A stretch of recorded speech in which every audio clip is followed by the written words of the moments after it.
Bonjour, bonsoir à tous. Nous allons travailler aujourd'hui sur le sujet de Madagascar 2023, donc le sujet que les élèves ont eu à traiter aujourd'hui. Donc je vais vous faire la correction de l'exercice 2, ici dans cette vidéo. Alors, décortiquons ensemble le sujet. Alors, les deux parties de cet exercice sont indépendantes. Alors déjà, c'est très important. Donc, toutes les réponses de la partie A ne seront pas concernées dans la partie B. Dans une grande ville française, des trottinettes électriques sont mises à disposition des usagers. Très bien. Une entreprise chargée de l'entretien du parc des trottinettes contrôle leur état chaque lundi. Ok, donc chaque lundi, donc on va peut-être avoir une récurrence, d'accord? On va regarder un petit peu. Alors, partie A. On estime que lorsqu'une trottinette est en bon état le lundi, la probabilité qu'elle soit encore en bon état le lundi suivant, donc le lundi suivant, est de 0,9. Première donnée très importante. Ensuite, lorsqu'une trottinette est en mauvais état le lundi, la probabilité qu'elle soit en bon état le lundi suivant est 0,4. Donc pareil, le lundi suivant, 0,4. Bien. On s'intéresse à l'état d'une trottinette lors des phases de contrôle. Soit n un entier naturel. Donc entier naturel, hein, donc 0, 1, 2, 3, 4, 5, etc. Alors, on note BN, l'événement, la trottinette est en bon état N semaines après sa mise en service. Et Pn, la probabilité de Bn. Donc là, on va être dans un exercice de probabilité et de suite en même temps. Alors, au départ, on a, lors de la mise en service, la trottinette est en bon état. P0 égale 1. Donc en fait, le 1 signifie qu'on est en bon état. Voilà, donc 1, ok. Données P1. Alors, P1, en fait, c'est l'état de la trottinette au bout d'une semaine. On est d'accord, puisque P0, c'est au départ. Au bout d'une semaine. Alors, est-ce que cette donnée est donnée dans l'énoncé? Eh bien oui. Parce que lorsqu'on la trottinette est en bon état un lundi, en fait au départ elle est en bon état. Donc le lundi suivant c'est 0,9. Donc ça signifie que P1 vaut 0,9. D'accord? Allez, on va le noter à côté. Donc première question, on a P1 qui vaut 0,9. D'accord? Puisque P0 c'est un bon état et le lundi suivant bah, c'est 0,9. Et montrer que P2 vaut 0,85. Alors, P2, ça va être donc la trottinette est en bon état, donc la deuxième semaine. Alors là, attention, parce que, en fait, ce qui se passe, c'est que pour P1, on était sûr que la semaine d'après, elle était en bon état, d'accord? Puisqu'on avait en bon état la première semaine, et donc du coup, on sait que P1 donc, vaut 0,9. C'est marqué donné hein, P1, donc on est sûr que c'est 0,9. Et puis, par contre, pour P2, la semaine d'après, on va avoir des trottinettes qui vont être peut-être usagées ou peut-être en bon état. Donc ce qu'il faut faire, c'est faire un arbre avec les deux premières semaines. Donc on y va. Voilà. Nous avons ceci. Donc, on va noter les événements. Donc, on a vu bon état, donc BN. Donc on va avoir B1, ici B1 bar, et ensuite B2, B2 bar, B2, B2 bar. Donc là, je regarde l'état des trottinettes sur les deux semaines. On a dit que ici, c'était 0,9. Donc ici, si c'est 0,9, ici, c'est 1 moins 0,9. D'accord? C'est-à-dire que 1 moins 0,9, donc c'est 0,1. Ensuite, je regarde l'énoncé et on a souligné des valeurs importantes tout à l'heure. On a vu que quand c'est en bon état le lundi suivant, c'est 0,9 pour le bon état. Donc ici, on va avoir 0,9. Et donc du coup, ici, on va avoir 0,1. Et puis ici, il y a marqué que quand c'est en mauvais état, d'accord, donc mauvais état, bien bar, la probabilité qu'elle soit en bon état le lundi suivant, c'est 0,4. Donc ici, je vais mettre 0,4. Et ici, je vais mettre du coup 0,6, puisque je vous rappelle que la somme de deux branches, ça fait toujours 1. Il faut que je calcule P2. P2, qu'est-ce que c'est? P2, c'est P de B2. Mais sauf que B2, dans l'arbre, il est ici et là. Et bien ça s'appelle la formule des probabilités totales. Donc on marque B1 et B1 bar forment une partition de l'univers. Forment une partition de l'univers. D'après la formule des probabilités totales, d'après la formule des probabilités totales, eh bien nous allons avoir, du coup, P2 qu'on me demande de calculer, c'est P de B2. C'est donc égal à P de B1 inter B2 plus P de B1 bar inter B2.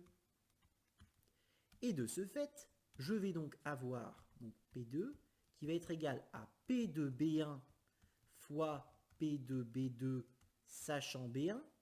D'accord? Parce que je vous rappelle qu'en fait, quand on est sur une branche, en fait, ce qu'il y a là, ici, ça correspond exactement à ce qu'il y a là. D'accord? En jaune. Voilà. OK? Et ensuite, c'est pour ça qu'il faut vous détailler vos calculs, plus P de B1 bar fois P de B2 sachant B1 bar. Voilà. Je remplace par les valeurs.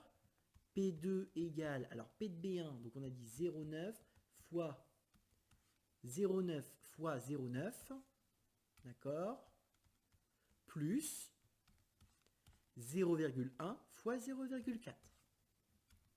0,1 fois 0,4. Et donc du coup, 9 fois 9, 81, 0,81 plus 0,04. Et je retrouve bien le résultat attendu qui était de 0,85. Voilà pour calculer P2. Ok? 0,85. On pourra s'appuyer d'un impondéré. Et ben moi, je vous invite à le faire, mais vraiment. Ok? Donc la petite difficulté, c'était de trouver P1. En fait, P1, je réexplique rapidement, hein, c'est 0,9 parce qu'au départ, toutes les trottinettes sont en bon état. Voilà. Maintenant, on va utiliser cet arbre, ok? Mais maintenant, on va s'intéresser à la nème semaine. Nous avons fait les 2 premières semaines, mais maintenant, on est à la nème semaine. Alors ici, quand on a la probabilité de Pn, comme on ne connaît pas sa valeur, ici, ce sera donc 1 moins Pn. D'accord? Et au niveau des branches ici, ça va être exactement les mêmes valeurs que nous avons mises ici. 0,9, 0,1, 0,4, 0,6.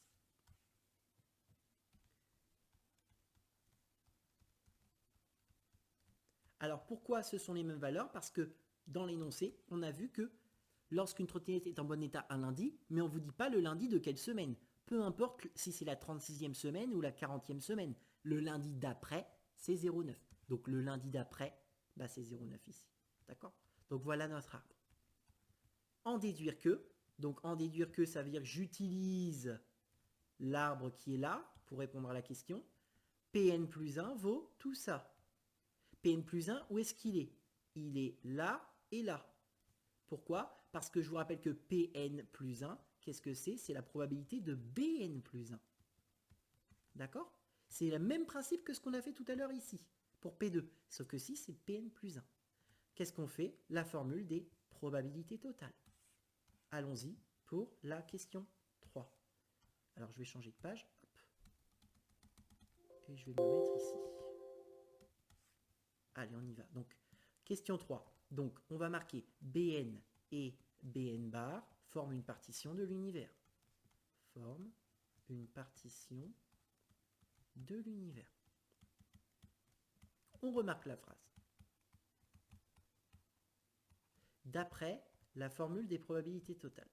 Vous excuserez mon écriture, je suis gaucher, c'est pas facile.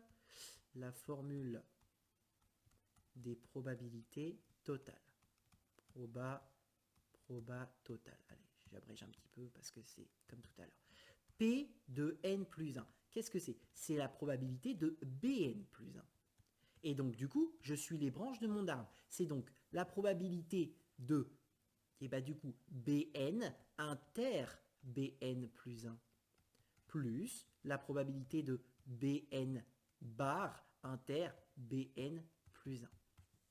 Je marque le détail. Pn plus 1, qu'est-ce que c'est? C'est P de Bn fois P de Bn plus 1, sachant Bn.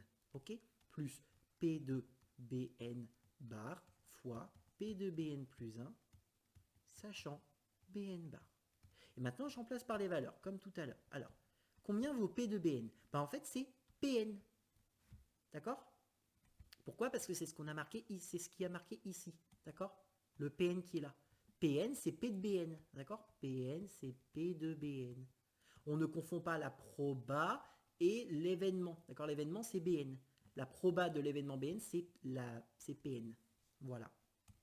Donc, du coup, fait Pn fois, et on avait vu tout à l'heure, hein, ici, c'est fois 0,9. Voilà. Fois 0,9. Plus, alors la P de Bn bar, c'est 1 moins Pn, fois, du coup, eh ben, on avait dit 0,4. 0,4. Et donc, du coup, Pn plus 1 est égal à 0,9 Pn plus 0,4 moins 0,4 Pn. Et de ce fait, je peux calculer les Pn donc qui sont là et là, d'accord? Pn plus 1 qui est égal à 0,9 moins 0,4, ça fait 0,5 Pn plus 0,4. Ce qu'il fallait retrouver. Voilà pour cette question 3. On a retrouvé comme démontrer par récurrence que Pn est plus grand que 0,8. Alors, 0,8 ici, on va appeler ça un minorant, d'accord? Puisqu'il faut montrer que c'est plus grand que 0,8. Bien, et bien c'est parti, on va démontrer ça par récurrence. Donc quand on fait un raisonnement par récurrence, première chose, on remarque la propriété. Donc là on est à la question 4A. 4A. Donc soit Pn.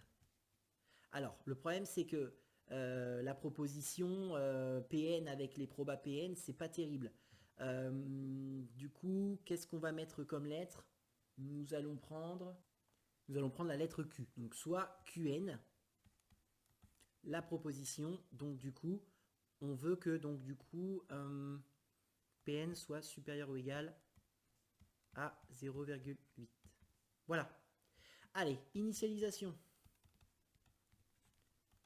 Pour n égale 0. Pourquoi pour n égale 0? Parce qu'on travaille pour tout entier naturel n. D'accord? Ici, c'est marqué pour tout entier naturel n. Donc, du coup, allez, je le stabilote ici.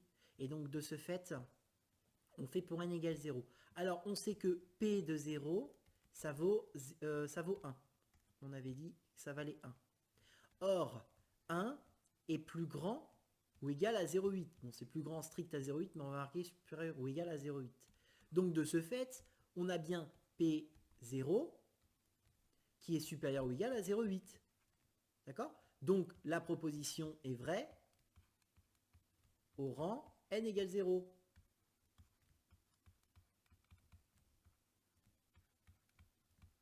Voilà.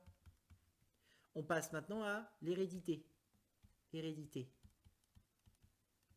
Allez, on fait la phrase. Supposons qu'il existe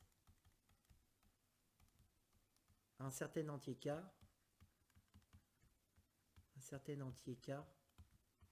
tel que PK soit vrai, tel que la proposition, alors ce sera QK du coup, puisque nous c'est notre proposition Q, QK soit vrai. Montrons que PK plus, donc que QK, excusez-moi, montrons c'est l'habitude, montrons que QK plus 1 est vrai. Que QK plus 1 est vrai. En fait, on montre que la propriété est vraie au rang supérieur. Alors, quelle est notre hypothèse de récurrence? En fait, on sait que, du coup, PK, d'accord, est supérieur ou égal à 0,8. D'accord, ça c'est notre hypothèse de récurrence. Voilà. Et nous, qu'est-ce qu'on veut montrer? Donc, on marque tout en bas l'objectif. On veut PK plus 1 plus grand que 0,8. Nous, on veut ça. Bien. Alors, comment on va faire pour passer de PK à PK plus 1? Alors, je vous rassure tout de suite, pour rajouter plus 1 comme ça, c'est pas possible. Hein. On a envie de le faire, mais c'est pas possible. Donc, du coup, on va utiliser ce que nous avons fait juste avant, c'est-à-dire que juste avant, on a fait ça. On a dit que Pn plus 1, c'était 0,5 Pn plus 0,4. D'accord? Je vais le réécrire ici. Pn plus 1 est donc égal à, du coup, 0,5 Pn plus 0,4. Voilà, alors je vous invite à l'écrire sur le côté, alors pas sur votre copie, mais au brouillon. D'accord? Comme ça vous donne votre objectif. D'accord? Pn plus 1, c'est 0,5 Pn plus 0,4. Bien. Ceci étant dit, et bien maintenant, nous allons faire les calculs pour passer de pk à pk plus 1.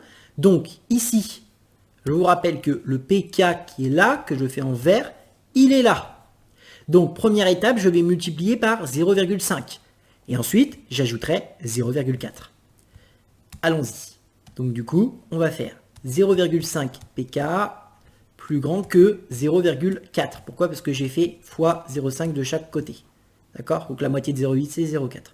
Et je rajoute 0,4. Le fait de multiplier par un nombre positif, d'ajouter par un nombre positif, ça ne change pas le sens de l'inégalité.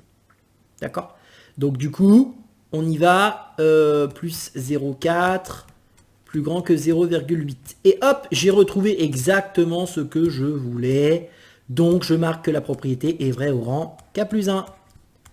La propriété est vraie au rang K plus 1. Et du coup, je peux faire ma conclusion qui va bien. Donc conclusion.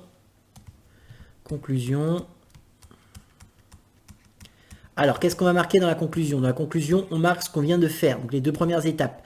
La propriété est bien initialisée, puisqu'on a fait l'initialisation. Est bien initialisée. Pour n égale 0. Hein.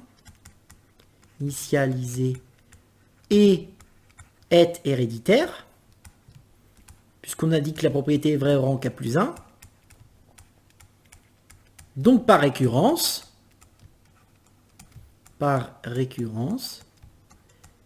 eh bien, on a Pn qui est supérieur ou égal à 0,8 pour tout entier naturel n. Pour tout entier naturel n. Ouh, j'ai plus beaucoup de place. Naturel n. Voilà pour cette question. Ensuite, à partir de ce résultat, quelle communication l'entreprise peut-elle envisager pour valoriser la fiabilité du parc? Donc d'après la question précédente, dans la question 4a, nous avions dit que Pn est supérieur ou égal à 0,8. En fait, il faut juste interpréter ce résultat dans la question 4b. En fait, l'entreprise, qu'est-ce qu'elle va pouvoir dire? L'entreprise va pouvoir dire, l'entreprise annoncera qu'au minimum,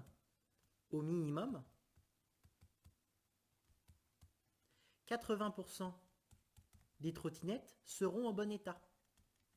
Voilà, on a juste à interpréter le résultat précédent. Au minimum, 80% des trottinettes seront en bon état.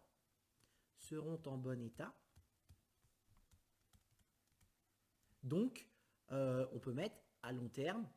Alors, à long terme, non, parce que c'est plus ce terme pour la limite, mais on va pouvoir dire, quelle que soit la semaine, en fait, au minimum, donc l'entreprise annoncera qu'au minimum 80% des trottinettes seront en bon état. Voilà, seront en bon état. On aura 80%, peu importe la semaine, voilà, l'entreprise. Bon, après vous faites une phrase, Pn est plus grand que 0,8. Voilà, l'entreprise annoncera qu'au minimum 80% des trottinettes seront en bon état. Bon. Ensuite, qu'est-ce qu'on nous demande? On parle de la suite. Ah oui, alors là, on nous donne une suite auxiliaire. Là, un égale Pn moins 0,8. Montrer que PUN est une suite géométrique dont on donnera le premier terme et la raison. Allez, on y va. Question 5a. Donc, je vais découper ça et on va le faire ensemble. Allez, on y va. Hop.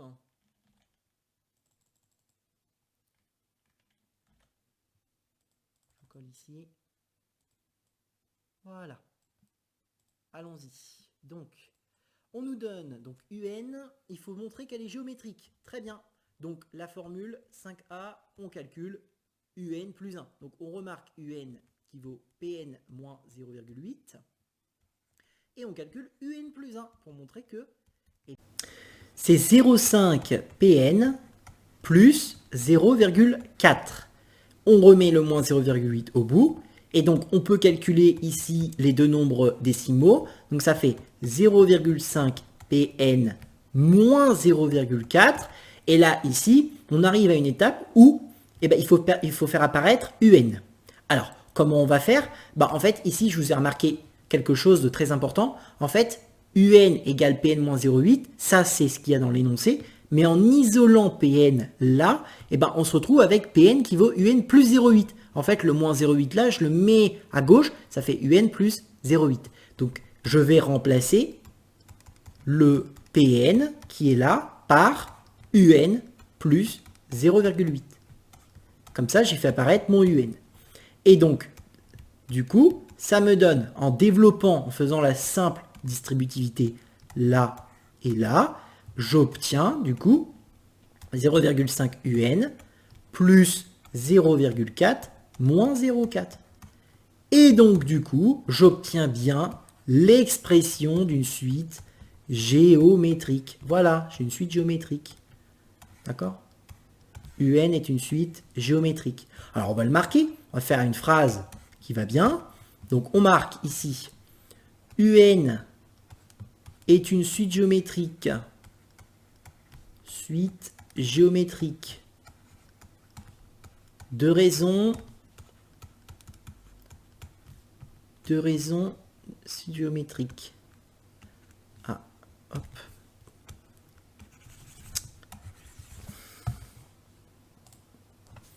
Donc suite géométrique de raisons, donc Q égale 0,5 et de premier terme, puisqu'on me demande le premier terme. Alors là, attention pour calculer le premier terme. Le premier terme, donc ça va être U0, puisque je travaille avec la suite UN. Et comment je calcule U0? U0, c'est égal à P0 moins 0,8. Donc P0 moins 0,8. Or, P0, il vaut 1. Donc ça fait 1 moins 0,8, c'est-à-dire 0,2. Et puis maintenant que j'ai le premier terme et la raison, je vais pouvoir faire le terme général, l'expression de UN en fonction de N. Je vous le remarque ici. D'accord? Expression de UN en fonction de N. En fonction de N. C'est le terme général. Bien.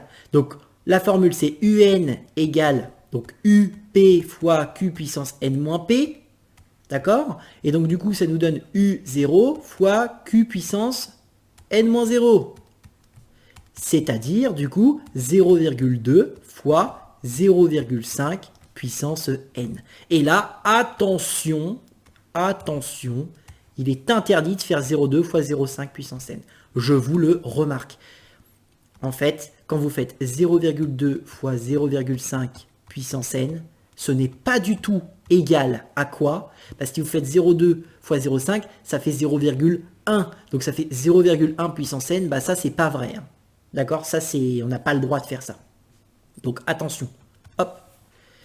Et puis maintenant qu'on a notre expression de UN en fonction de N, il faut trouver maintenant Pn. Donc comment on fait? On réutilise ce qui est marqué là. D'accord? Donc je remarque quand même UN égale Pn moins 0,8. Alors, UN c'est Pn moins 0,8. Et donc du coup, Pn égale UN plus 0,8.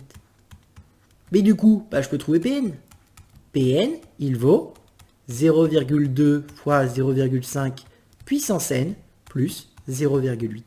Une très belle suite arithmético-géométrique, d'accord? Puisque là, il y a une multiplication et là, il y a une addition, donc c'est une suite arithmético-géométrique. Bien. Maintenant que ceci est fait, il faut qu'on calcule la limite. Et c'est parti, on va calculer la limite de cette expression. Donc hop, je vais aller sur la page d'après, voilà. Et puis on va faire la limite. Alors ici, nous avons 3 morceaux, donc on y va. On va faire la limite de 0,2 quand n tend vers plus l'infini. Comme c'est un nombre et qu'il n'y a pas de n ici où il y a de l'influence, c'est 0,2. D'accord? La limite de 0,5 puissance n. Ah, là, il faut se rappeler de la propriété du cours qui dit que, du coup, là, ça vaut 0. Pourquoi? Parce que le cours dit que limite de q puissance n, c'est 0 quand q est compris entre moins 1 et 1. D'accord? Et enfin, limite de 0,8, et ben c'est 0,8, puisque pareil, c'est un nombre décimal, il n'y a pas de n. Ensuite, on fait des belles accolades. Donc là, ici, nous allons faire par produit. Par produit, vous pouvez marquer par produit et limite si vous voulez. La limite de 0,2 fois 0,5 puissance n, quand n tend vers plus l'infini, bah ça fait 0. Et là, ici, par somme, la limite de Pn, et bah ce sera 0,8 quand n tend vers plus l'infini. Donc en fait, qu'est-ce que ça veut dire concrètement? Ça veut dire que à long terme, d'accord, à long terme, il y aura 80% des trottinettes qui seront en bon état, d'accord? Donc n tend vers plus infini, donc n c'est pour chaque semaine, donc en fait, dans un très grand nombre de semaines, à long terme, on aura 80% des trottinettes qui seront en bon état.